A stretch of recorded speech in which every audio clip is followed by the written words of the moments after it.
ओम शांति। आज बाबा के अव्यक्त महावाक्य हैं जिनमें बाबा ने हम बच्चों को शिक्षा दिया कि बेहद के राज ऋषि हम कैसे बने। राज ऋषि की निशानी क्या है कि कैसे अपने सूक्ष्म कर्मेंद्रियों को और स्थूल कर्मेंद्रियों के ऊपर कैसे राज्य करें, क्योंकि हम ब्राह्मण बच्चे ब्रह्ममुख वंशावली संतुष्ट आत्मा सारे विश्व में सुख शांति का राज्य स्थापन करने वाले हैं। तो राज स्थापन करने वाले एक मत, एक राज्य, एक भाषा, एक कुल, एक मर्यादा की स्थापना ब्रह्मा बाप के साथ कर रहे हैं। तो उसके लिए अपने कर्मेंद्रियों के ऊपर हम कहाँ तक राज्य करते हैं, ये अपने आप को चेक करना है। फिर बाबा ने कहा, बच्चे तुम्हारे एक एक कर्म की पूजा होती है, कभी संतोषी के रूप में, कभी दुर्गा के रूप में, कभी पवन के रूप में, कभी वायु के रूप में। तो उन पूजनीय बनने के लिए बाबा ने कहा, संगम युग पर तुम जो भी कर्म करते हो शिव बाबा के साथ रहकर करते हो, बेहद के वैरागी बनकर न्यारे प्यारे होकर रहते हो, एक शिव बाबा के प्यारे बनकर रहते हो, जिसका यादगार भक्ति मार्ग में भी चला आ रहा है। तो सुनते हैं शिव बाबा के आज के 28/3/2021 के अव्यक्त महावाक्य। बाबा ने ये मुरली जो रिवाइज की थी, ये मुरली जो सुनाई थी वो 87 में सुनाई थी। मुरली की हेडिंग है, बेहद के वैरागी ही सच्चे राज ऋषि हैं। आज बाप दादा सर्व राज ऋषियों की दरबार को देख रहे हैं। सारे कल्प में राजाओं की दरबार अनेक बार लगती है, लेकिन ये राज ऋषियों की दरबार संगम युग पर ही लगती है। राजा भी हो और ऋषि भी हो, ये विशेषता इस समय की इस दरबार की गाई हुई है। एक तरफ राजाई अर्थात सर्व प्राप्तियों के अधिकारी और दूसरी तरफ ऋषि अर्थात बेहद के वैराग वृत्ति वाले। एक तरफ सर्व प्राप्ति के अधिकार का नशा, दूसरी तरफ बेहद के वैराग्य का अलौकिक नशा है। बाबा ने कहा, एक तरफ सर्व अधिकार का नशा और दूसरी तरफ अलौकिक वैराग का भी नशा। जितना ही श्रेष्ठ भाग्य उतना ही श्रेष्ठ त्याग, दोनों का बैलेंस, इसको कहते हैं राज ऋषि। ऐसे राज ऋषि बच्चों का बैलेंस देख रहे थे। अभी अभी अधिकारीपन का नशा और अभी अभी वैराग वृत्ति का नशा, इस प्रैक्टिकल में कहां तक स्थित हुए हो, अर्थात दोनों स्थिति का समान अभ्यास कहां तक कर रहे हो, ये चेक कर रहे हो। नंबरवार अभ्यासी तो सब बच्चे हैं ही, लेकिन समय प्रमाण इन दोनों अभ्यास को और भी ज्यादा से ज्यादा बढ़ाते चलो। बेहद के वैरागी का वृत्ति का अर्थ ही है वैराग, अर्थात किनारा करना नहीं, लेकिन सर्व प्राप्ति होते हुए भी हद के आकर्षण मन को व बुद्धि को आकर्षित न करे। बेहद अर्थात मैं संपन्न आत्मा, बाप समान, सदा सर्व कर्मेंद्रियों के राज्य अधिकारी। इन सूक्ष्म शक्तियां मन बुद्धि संस्कार के भी अधिकारी। संकल्प मात्र भी अधीनता न हो, इसको कहते हैं राज ऋषि। संकल्प मात्र भी अधीनता नहीं, इसको कहते हैं राज ऋषि, अर्थात बेहद के वैराग वृत्ति। ये पुराने देह व देह के पुरानी दुनिया व व्यक्ति वैभव का भी भाव, इन सब आकर्षणों से सदा और सहज दूर रहने वाले। जैसे साइंस की शक्ति धरनी के आकर्षण से परे कर देती है, ऐसे साइलेंस की शक्ति इन सब हद के आकर्षण से दूर ले जाती है। बाबा ने कहा जैसे साइंस की शक्ति इस धरती के आकर्षण से दूर कर देती है, ऐसे साइलेंस की शक्ति इन सब हद के आकर्षण से दूर ले जाती है। इसको कहते हैं संपूर्ण संपन्न बाप समान स्थिति। संपन्न संपूर्ण बाप समान स्थिति। तो ऐसी स्थिति के अभ्यासी बने हो। अस्थूल कर्मेंद्रियां, ये तो बहुत मोटी बात है। कर्मेंद्रियां जीत बनना ये फिर भी सहज है, लेकिन मन बुद्धि संस्कार इन सूक्ष्म शक्तियों पर विजयी बनना ये सूक्ष्म अभ्यास है। मन बुद्धि संस्कार पर विजयी बनना ये सूक्ष्म अभ्यास है। जिस समय जो संकल्प, जो संस्कार इमर्ज करना चाहते, वही संकल्प, वही संस्कार सहज अपना सके, इसको कहते हैं सूक्ष्म शक्तियों पर विजय, अर्थात राजऋषि स्थिति। जैसे अस्थूल कर्मेंद्रियों को ऑर्डर करते हो कि ये करो, ये न करो, हाथ नीचे करो, ऊपर करो, तो ऊपर हो जाता है ना। ऐसे संकल्प और संस्कार और निर्णय शक्ति बुद्धि ऐसे ही ऑर्डर पर चले। आत्मा अर्थात राजा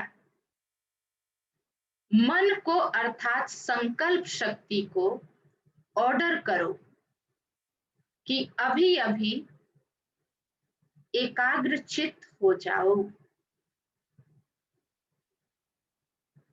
एक संकल्प में स्थित हो जाओ। तो राजा का ऑर्डर उसी घड़ी उसी प्रकार से मानना, ये है राज अधिकारी की निशानी। ऐसे नहीं 3-4 मिनट के अभ्यास के बाद मन माने या एकाग्रता के बजाय हलचल के बाद एकाग्र बने। इसको क्या कहेंगे? अधिकारी कहेंगे? बाबा कह रहे हैं पूछो अपने से। तो ऐसे चेकिंग करो, क्योंकि पहले से ही सुनाया है कि अंतिम समय की, अंतिम रिजल्ट का समय, 1 सेकंड का क्वेश्चन एक ही होगा। इन सूक्ष्म शक्तियों के अधिकारी बनने का अभ्यास अगर नहीं होगा, अर्थात आपका मन, आप राजा का ऑर्डर एक घड़ी के बजाय 3 घड़ी में मानता है, तो राज्य अधिकारी कहलाएंगे। वह 1 सेकंड के अंतिम पेपर में पास होंगे। कितने मार्क्स मिलेंगे? ये बाबा ने कहा चेक करो कि अभी ऑर्डर किया और एकांत में नहीं गए, एकाग्र नहीं हुए, तो बाबा ने कहा पास होंगे या मार्क्स मिलेंगे। ऐसे ही बुद्धि अर्थात निर्णय शक्ति पर भी अधिकार हो, अर्थात जिस समय जो परिस्थिति है उसी प्रमाण, उसी घड़ी निर्णय करना।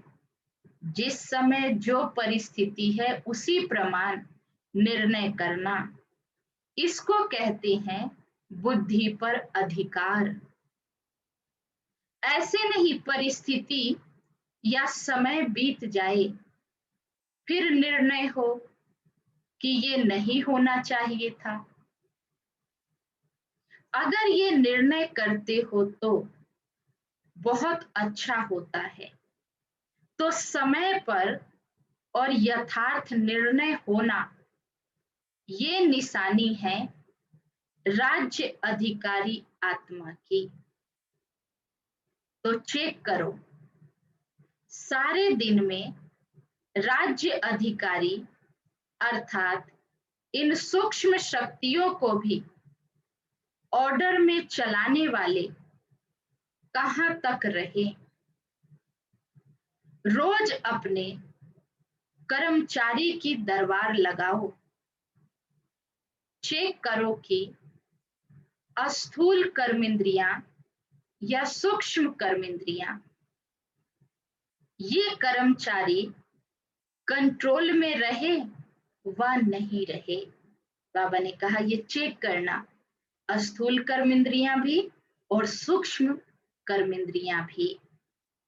अभी से राज्य अधिकारी बनने के संस्कार अनेक जन्म राज्य अधिकारी बनाएंगे, समझा? उसी प्रकार संस्कार कहाँ धोखा तो नहीं देते हैं।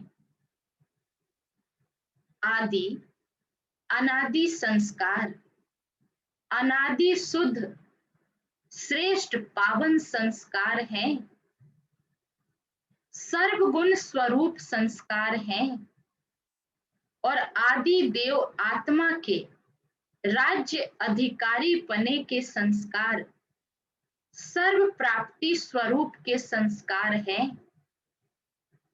संपन्न संपूर्ण के नेचुरल संस्कार हैं। तो संस्कार शक्ति के ऊपर राज्य अधिकारी अर्थात सदा अनादि आदि संस्कार इमर्ज हो, नेचुरल संस्कार हो। मध्य अर्थात द्वापर से प्रवेश होने वाले संस्कार अपनी तरफ आकर्षित न करे। ये बाबा ने कहा ध्यान रखना कि आदि और अनादि संस्कार काम करे, मध्य वाला संस्कार नहीं। संस्कारों के बस मजबूर न बनो। जैसे कहते हैं ना कि मेरे पुराने संस्कार हैं, वास्तव में अनादि और आदि संस्कार ही पुराने हैं। ये तो मध्य द्वापर से आए हुए संस्कार हैं। जो नेगेटिव संस्कार हैं ये द्वापर युग से आए हुए संस्कार हैं। तो पुराने संस्कार आदि के हुए या मध्य के हुए, कोई भी हद के आकर्षण के संस्कार अगर आकर्षित करते हैं तो संस्कारों पर राज्य अधिकारी कहेंगे।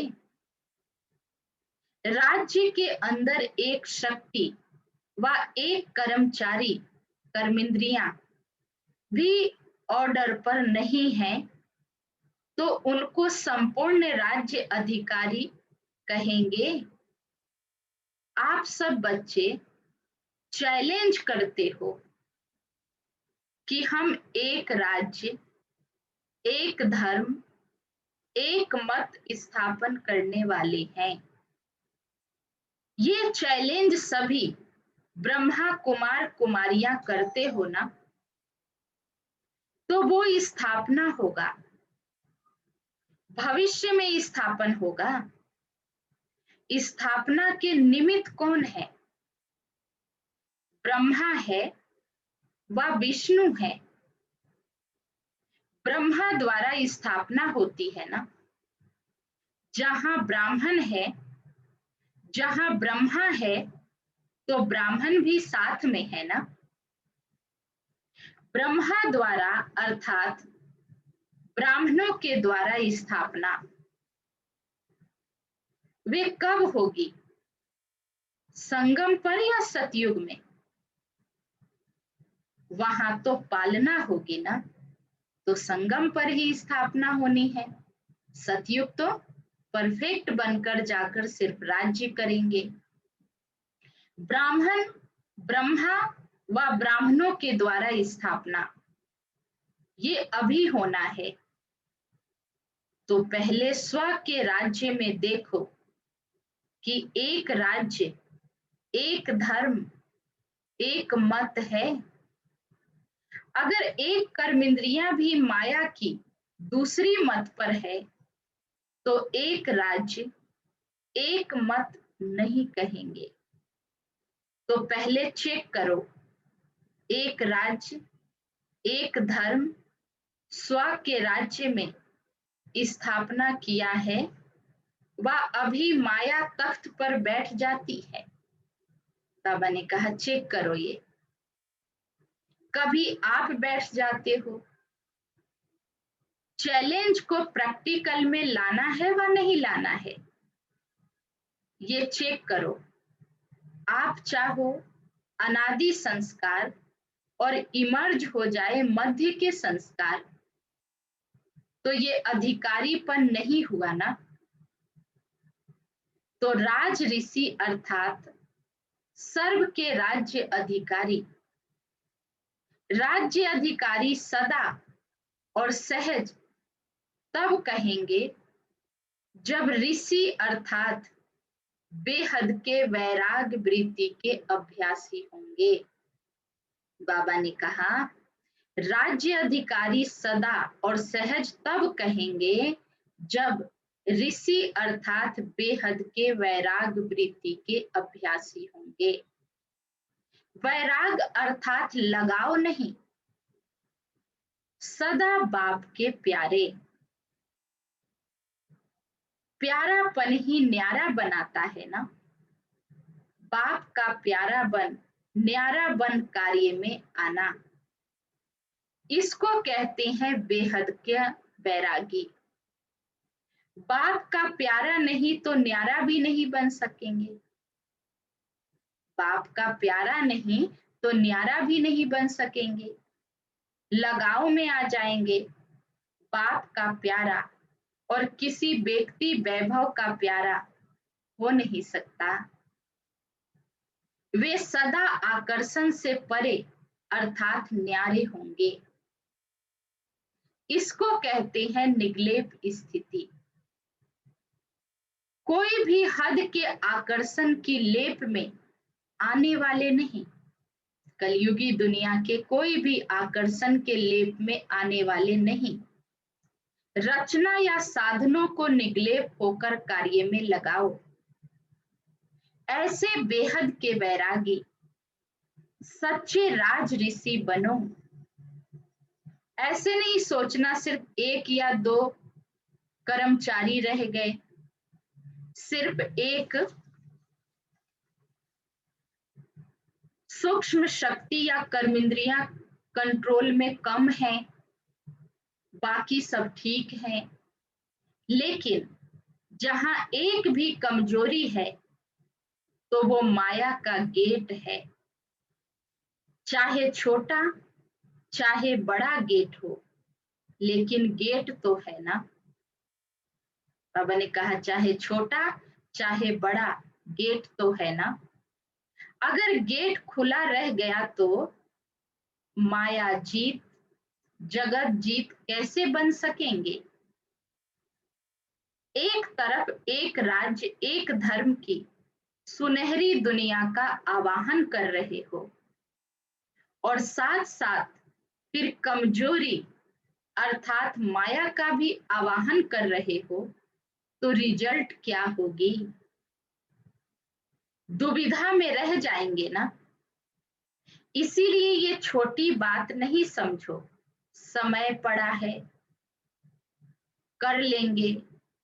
औरों में भी बहुत कुछ है, मेरे में तो सिर्फ एक ही बात है। दूसरे को देखते देखते स्वयं रह न जाओ। बाबा ने कहा दूसरे को देखते देखते स्वयं रह न जाओ। सी ब्रह्मा फादर कहा हुआ है ना, फॉलो फादर कहा हुआ है ना। सर्व के सहयोगी स्नेही जरूर बनो, गुण ग्राहक जरूर बनो, लेकिन फॉलो फादर। सबकी विशेषता जरूर देखो, लेकिन फॉलो फादर। ब्रह्मा बाप की लास्ट स्टेज राज ऋषि की देखी, इनका बच्चों का प्यारा होते हुए भी, सामने होते हुए भी न्यारापन ही देखा ना। बेहद का वैरागी यही स्थिति प्रैक्टिकल में देखी। कर्म भोग होते हुए भी कर्मेंद्रियां अधिकारी बन अर्थात राज ऋषि बन संपूर्ण स्थिति का अनुभव कराया। इसीलिए कहते हैं फॉलो फादर। तो अपने राज्य अधिकारी राज्य कारोबारों को सदा देखना। कोई भी राज्य कारोबारी कहाँ धोखा न दे, समझा। अच्छा, आज भिन्न भिन्न स्थानों से एक स्थान पर पहुंच गए हैं। इसको ही नदी सागर का मेला कहा जाता है। मेले में मिलन भी होता है, माल भी मिलता है। इसीलिए सभी मेले में पहुंच गए हो। नए बच्चों का सीजन का ये लास्ट ग्रुप है। बाप दादा से मिलने के लिए मधुबन गए हैं। पुराने को भी नयों के साथ चांस मिल गया ना। प्रकृति भी अभी तक प्यार से सहयोग दे रही है, लेकिन इसका क्या होगा। नहीं तो प्रकृति भी होशियार है ना। अच्छा, पार्टियों से बाप दादा की मुलाकात, अनेक बार के विजयी आत्मा हो, ऐसा अनुभव करते हो। विजयी बनना मुश्किल लगता है या सहज लगता है। क्योंकि जो सहज बात होती है वो सदा हो सकती है, मुश्किल बात सदा नहीं होती है। जो अनेक बार कार्य किया हुआ है ना, 5000 वर्ष में अनेक बार किया, वे स्वयं ही सहज हो जाता है। कभी कोई नया काम किया जाता है तो पहले मुश्किल लगता है, लेकिन जब कर लिया जाता है तो वही मुश्किल काम सहज लगता है। तो आप सभी इस एक बार के विजयी नहीं हो, अनेक बार के विजयी हो। अनेक बार के विजयी अर्थात सदा सहज विजय का अनुभव करने वाले। जो सहज विजयी है उनको हर कदम में ऐसे ही अनुभव होता है कि ये सब कार्य हुआ ही पड़ा है। हर कदम में विजय हुई पड़ी है। होगी या नहीं ये संकल्प भी नहीं उठ सकता। जब निश्चय है कि अनेक बार के विजयी हैं तो होगी या नहीं होगी ये क्वेश्चन ही नहीं है। निश्चय की निशानी है नशा और नशे की निशानी है खुशी। बाबा ने कहा निश्चय की निशानी है नशा और नशे की निशानी है खुशी। जिनको नशा होगा वो सदा खुशी में रहेगा। हद के विजय में भी कितनी खुशी होती है। जब भी कहाँ विजय प्राप्त करते हैं तो बाजे गाजे बजाते हैं ना। तो जिनको निश्चय और नशा है तो खुशी जरूर होगी। वे सदा खुशी में नाचते रहेंगे। शरीर से तो कोई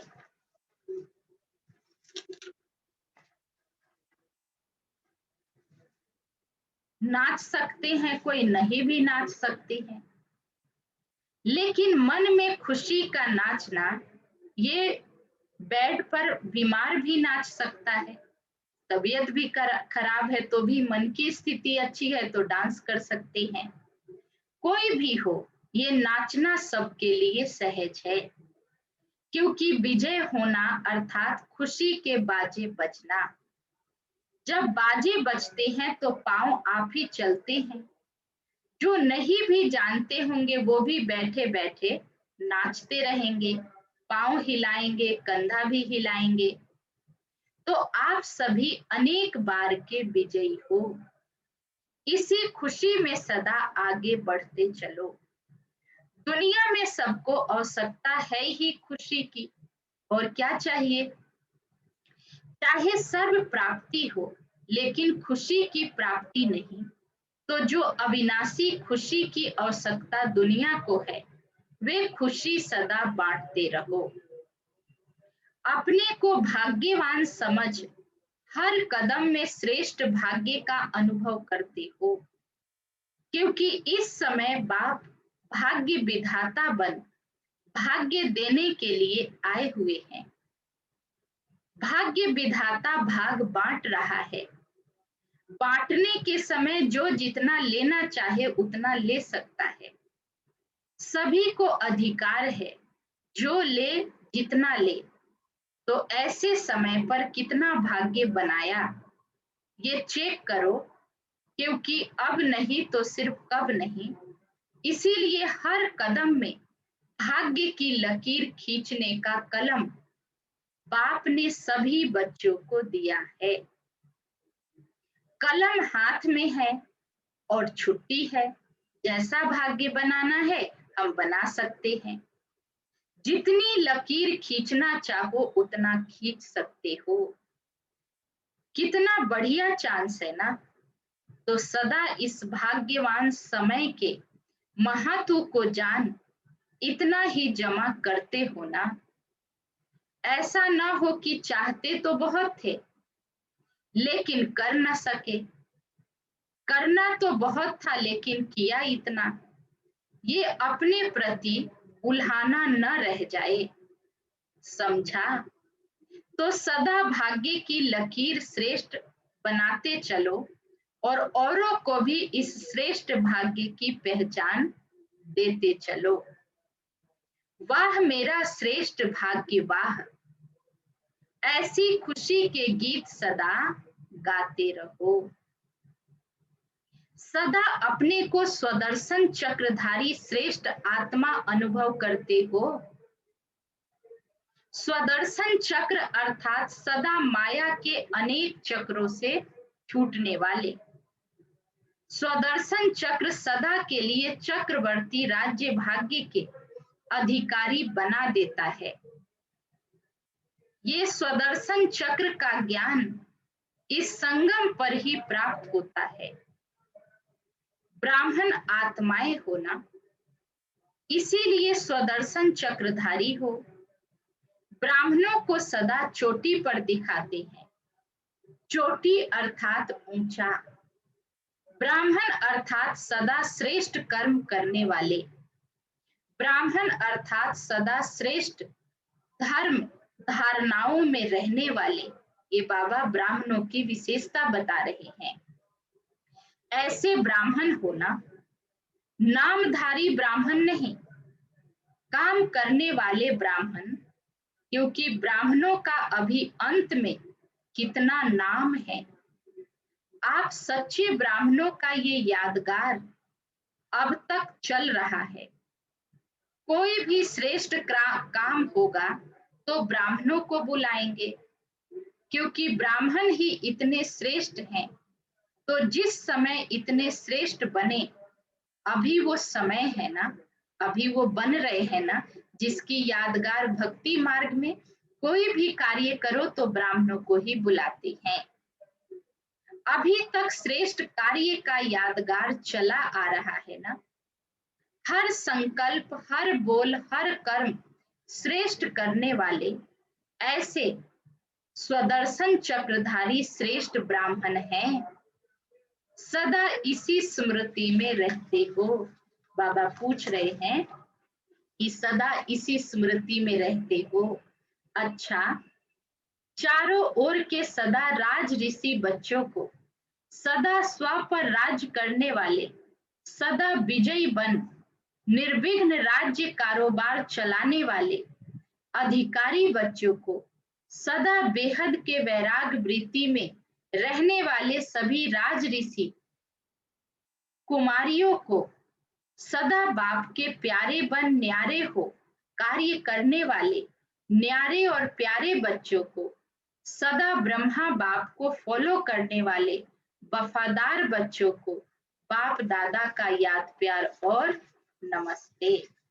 हम रूहानी बच्चों की रूहानी बाप दादा को याद प्यार, गुड मॉर्निंग, ओम नमस्ते। तो आज का वरदान है, अपने पूजन को स्मृति में रख, हर कार्य पूजनीय बनाने वाले परम पूज्य भव। आप बच्चों की हर शक्ति का पूजन देवी देवताओं के रूप में होता है। सूर्य देवता, वायु देवता, पृथ्वी देवी, ऐसे ही निर्भयता की शक्ति का पूजन काली देवी के रूप में, सामना करने वाली शक्ति का पूजन दुर्गा के रूप में, संतुष्ट रहने और करने की शक्ति का पूजन संतोषी मां के रूप में है। वायु समान हल्के बनने की शक्ति या पूजन पवन पुत्र के रूप में है। तो अपने इस पूजन को स्मृति में रख, हर कर्म पूजनीय बनाओ, तब परम पूज्य बनेंगे। स्लोगन है, जीवन में संतुष्टता और सरलता का संतुलन रखना ही सबसे बड़ी विशेषता है। जीवन में संतुष्टता और सरलता का संतुलन रखना ही सबसे बड़ी विशेषता है। तो आज के बाबा के सुंदर अव्यक्त महावाक्य हम सब ने सुने। आज सारा दिन अपने पूजनीय स्वरूप को स्मृति में रखकर सच्चे ब्राह्मण बनकर अपने कर्मेंद्रियों को चेक करेंगे कि कितना सूक्ष्म और स्थूल कर्मेंद्रियां हमारे ऑर्डर में चलती है। अच्छा, ओम शांति।